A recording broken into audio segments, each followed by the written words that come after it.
a couple of years, actually, it was yeah, about a couple of years ago. I was over there. There was a guy that was taking us around, and he uh, he was so happy and everything. Well, next day he wasn't there, and everybody was, acting like weird, and I asked like, hey, what happened to this gentleman? And they said, well, he had a chest pain last night, and he ran to the clinic. So they don't have an EKG machine, so they told him, well, you can drive 4 hours to town, or you can go home and hopefully there's nothing. Well, he went home and he had a heart attack and he died. Oh.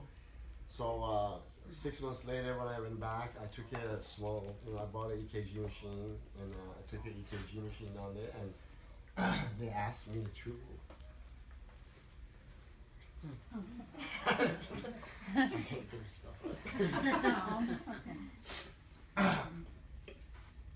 So they asked me to go to the hospital and hand it myself. I was like, no, I don't want to do that. And they were like, no, you should. They want to see you. So when I went over there, it was just like, oh my God, this is the hospital. I have more medical supply under my sink than they have over there.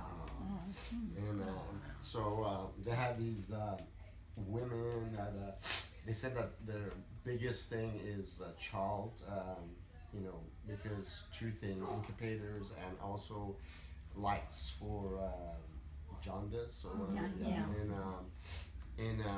So they said like 4 out of 10 babies don't make it more than 30 days, and so then they had all these women that they were sitting across the street in this this house that had a mud floor, and they all had their own blankets and pillows on the ground, and they were all pregnant, so they were all waiting in there because there's no bedding there. So as soon as their water break, they would come inside the hospital and they do the delivery. And the rooms, the beds were all cots, that what we used in World War II probably, And I mean, it was just very sad, and they had a doctor down there, God bless his heart. And he told me that how hard it is for him to do anything in here, because they don't have stuff. And he never asked for anything. They never did ask for anything, and they were very thankful of the EKG machine.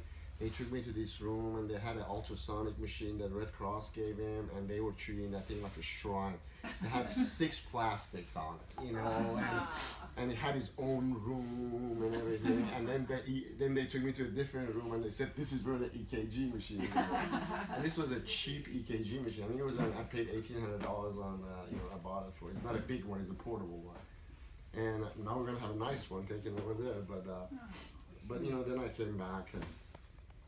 We said we have to do this, and of course we called the hospitals. My sister is a doctor. I called her. She tried to get me, and she said that everybody donates their stuff to places because of the liability. They can't just give it to you, but there are places that they do that. So I asked Gordon, my marketing guy, I said, can you find where can we? So he found a place in New York, and he was doing more research, and all of a sudden he found you guys in here, and then he had his picture of Melissa on the front page, and I'm like, man, we know her.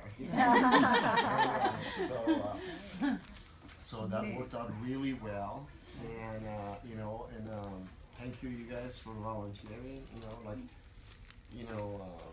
It's this is a lot of work. I mean, this is a lot of work, and you guys are doing a great job, and we're hoping this is, the guy that is paying for the shipping on the container, he's my coffee broker, so I buy all my coffees through him, through the farms. He's my connection to the farms, and he goes to like 11 different countries. And he pulled me on the side last night. He goes, we're gonna do that to every country we go to. So he wants to do it in Ethiopia, he wants to do it in El Salvador, and he wants to do it, so nice. Oh, that's great. All right. This is great.